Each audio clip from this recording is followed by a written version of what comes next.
pijeteta prema Paji i naravno zbog elementarnog ukusa. Jedan post-avangardni umetnik je čuo da grad Vršac povodom ovoga jubileja otvara stalnu spomen zbirku Paje Ivanovića kao svog uglednog građanina i jednog svetski poznatog umetnika. Ta izjava od reči do reči otprilike glasi ovako: sramota je za grad Vršac da otvara galeriju jednog nazovi umetnika koji je gotovo čitav jedan vek zagađivao naš kulturni prostor, pa i šire, onaj svetski, svojim akademizmom. Znate, ja mogu da razumem da neko ima ovako ili onako mišljenje o akademskom realizmu, dakle slikarskom pravcu koji je upražnjavao Paja Jovanović, ali da se ovako arogantno izražava o tome, ne vodeći nimalo računa o duhu vremena i o, kako je rekao, periodičkom kontekstu u kome stoji Pajino delo, to zaista ne mogu da razumem. Ne mogu da razumem da se nalazimo kao ljudi koji, hteli ili ne, participiraju sa jednom određenom kulturnom paradigmom u takvom raspoloženju, u takvom stanju uzajamne podeljenosti, konfliktnosti i antagonizma, da to dovodi do toga da gubimo osjećaj elementarnog pijeteta. To zaista je teško shvatljivo, naročito za jednu malu, marginalnu sredinu koja bi trebalo u najmanju ruku da se ponosi time što ima, recimo, jednog umetnika kakav je Paja Jovanović, a ne da se stidi zbog toga.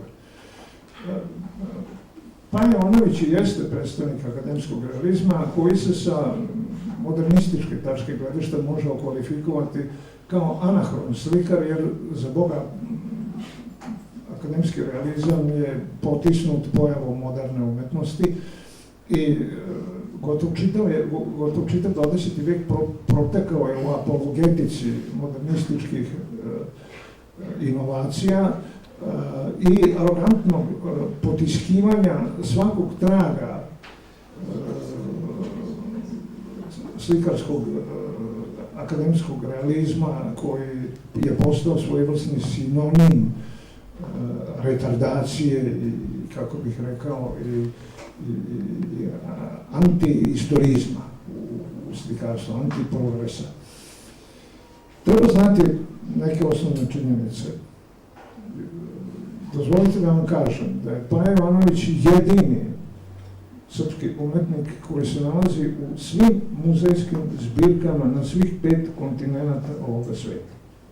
To nije postigao još ni jedan drugi umetnik sa ovoga prostora.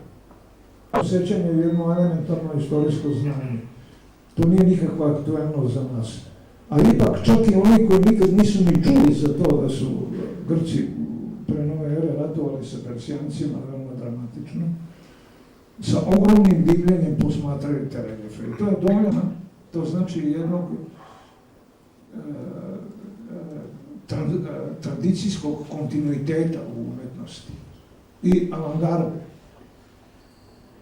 Bilo smelije opredeliti se za akademizam nego krenuti za avangardu. Smelije je bilo. On je imao tu smelost, istrajao u njoj i sve što je stvorio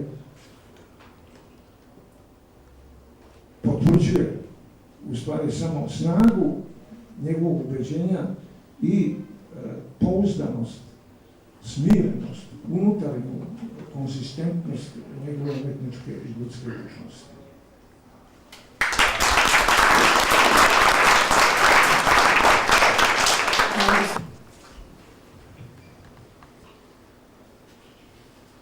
O Paji Jovanoviću razgovor može da počne sa različitih strana iz različitih tačaka, ali meni se čini najprovokativnijom ona činjenica koja kaže da je možda najslavniji, a nesumnjivo najpopularniji srpski slikar, čija su dela dospela u muzeje, galerije i kolekcije širom sveta, slikar koji je stekao i evropsku i svetsku reputaciju, prvu monografiju o svom delu dobio tek 52 godine posle svoje smrti.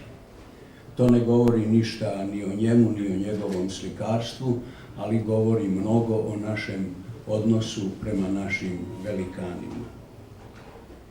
Utoliko je ova monografija koju je pod pokroviteljstvom opštine Vršac priredio Moša Todorović značajnija i dragocenija. Ona nije važna i dobrodošla samo zato što je prva o Paji Jovanoviću, nego je dobrodošla i zato što mislim da je vrlo dobro urađena. Počev od izbora autora tekstova, čija imena Stanislav Živković s razlogom u svom predgovoru nabraja, pa do likovne opreme Javora Rašajskog, Moša Todorović nas je praktično zadužio jednim obuhvatnim, kvalitetnim delom koje će biti nezaobilazno u nekim kasnijim proučavanjima dela Paje Jovanovića. Najveći deo ove monografije zauzima i ispunjava studija Nikole Kusovca, u kojoj je delo Paje Jovanovića analizirao sa dubokim razumevanjem i tog dela, ali i okolnosti u kojima je ono nastajalo. Sudovi Nikole Kusovca su obrazloženi s najvećom ubedljivošću, a kad se sabere sve što je on u ovoj obimnoj studiji rekao o ovom slikaru, koga su jedni slavili i hvalili, a drugi, kao što smo čuli, prezirali, njegov zaključak i sud da je istina, kako on to kaže, kako to često biva, negde po sredini između ovih krajnosti, deluje tačno i logično. Što se mene lično tiče, pretegla bi ona pozitivnija, preteglo bi ono pozitivnije gledanje na delo Paje Jovanovića, gledanje prema kome nas je uputio Đorđe Kadijević. Neki od autora tekstova u ovoj monografiji su težište svojih izlaganja zasnivaju na nekim pitanjima koja nam se nameću posle svega što se u svetskom i našem slikarstvu događalo i događa u modernim vremenima. Sreto Bošnjak, na primjer, pita šta mi danas dugujemo Paji Jovanoviću. Đorđe Kadijević tom pitanju daje nešto izazovniji ton i kaže šta za nas posle 2000. godine znači delo Paje Jovanovića, i to pitanje dopunjava jednim pitanjem koje celu priču čini mnogo interesantnijom. Naime, on kaže da li se među takvim umetnicima kao što su Moreau, Whistler, Klimt, Meštrović, White može naći mesta i za Paju Jovanovića. Ova pitanja će svako na svoj način, naravno, premeštajući akcenat tamo ili ovamo, postavljati i likovni kritičari, i istoričari umetnosti, i ljubitelji slikarstva, i svako će na ta pitanja davati svoj odgovor, zavisno od svog znanja i ukusa i od svojih sklonosti. Ali će svima i u postavljanju pitanja i pogotovo u traženju odgovora ova monografija staviti na raspolaganje vrlo bogatu argumentaciju. Prva slika Paje Jovanovića koju sam video, nisam je video ni u muzeju, ni u galeriji, nego sam je video u jednoj berbernici. Od svega što je Paja Jovanović naslikao, najveću popularnost su, kao što znate, doživele njegove žanr slike, Kićenje neveste, Borba petlova, Mačevanje i istorijske kompozicije, Seoba Srbalja, Takovski ustanak, Krunisanja cara Dušana, koje se zove i na neki drugačiji način, kao što nam je rekao Nikola Kusovac. Za mnoge znanje o delu Paje Jovanovića i počinje i završava se sa ovim slikama. Međutim, moju pažnju su redovno najviše privlačili njegovi portreti. Oni su mi nekako bili najprovokativniji, uključujući naravno njegove blistave ženske aktove, erotične, putene, tako da kad stojite pred nekom slikom ne znate čemu i kome da se divite, da li vas više opčinjava lepota naslikane žene ili lepota same slike. Kad ovo govorim, najpre mislim na njegov sedeći ženski akt pred ogledalom, koji se može videti i u Srpskoj akademiji nauka u galeriji. I ono što je meni bilo posebno zanimljivo, na onoj ceduljici gde piše kako se koja slika zove i koje godine je naslikana, piše privatno vlasništvo. Koliko sam bio radoznao gledajući tu sliku, bio sam u istoj meri radoznao da znam kome ona stvarno pripada i kakav je odnos vlasnika te slike prema toj slici. Međutim, ima jedna mala slika, ne sjećam se više gde i kada sam je video, koja je privukla posebno moju pažnju.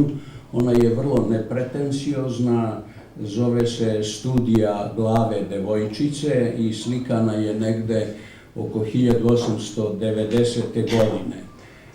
Radeći tu studiju, Paja je bio oslobođen svih obaveza koje mu je nametalo slikanje dama iz visokog društva i umesto da daje prednost ambicijama i statusu naručioca slike, on je ovde bio na putu da da prednost slici kao takvoj. Ta devojčica ima, njeno lice se vidi nekako iz poluprofila, skoro da je neprepoznatljiva. Ona ima neku, valjda naranđastu bluzu, ako se dobro sećam, neku plavu kapu oko koje se obavija maslinasta pantljika. I to je ono što je u ovoj nepretencioznoj studiji po meni bilo najinteresantnije, a možda i najvažnije. Ne dekoracija, ne status, ne sjaj, nego kolorit. Meni ta studija na neki način signalizuje da je Paja Jovanović, da je hteo, mogao u slikarstvu da krene i u nekom drugom pravcu, ali u tom pravcu nije krenuo zato što je izabrao ono što je izabrao, o čemu je malo pre ovde i bilo reči. Dok sam listao ovu monografiju i podsjećao se Pajinih slika koje sam gledao tamo i ovamo u raznim prilikama, nametala su mi se razna poređenja slika Paje Jovanovića sa slikarima koji su mu srodni i bliski, ali i sa slikarima koji su apsolutno različiti od njega. Nametnulo mi se prvo jedno poređenje iz ove prve kategorije slikara njemu bliskih sa ruskim slikarom Vereščaginom. Poređenje slika koje je Paja Jovanović slikao putujući po Kavkazu sa slikama koje je Vereščagin slikao boraveći u Turkestanu, meni je delovalo čak i vrlo provokativno. I mislim da bi provokativno i bilo kada bi se izložile slike jednog i drugog sa jednog i drugog njihovog putovanja i kad bismo jednu kraj druge mogli da postavimo Vereščaginovu sliku vrata Timura ili vrata Tamerlana sa Pajinom slikom dva stražara pred kapijom. Na neki način te dve slike su mi se otkrile kao da su ogledalo jedna drugoj. Pitajući se da li bi se Paji Jovanoviću moglo naći mesto među nekim njegovim savremenicima, Đorđe Kadijević je pomenuo Gustava Klimta, nimalo slučajno, naravno.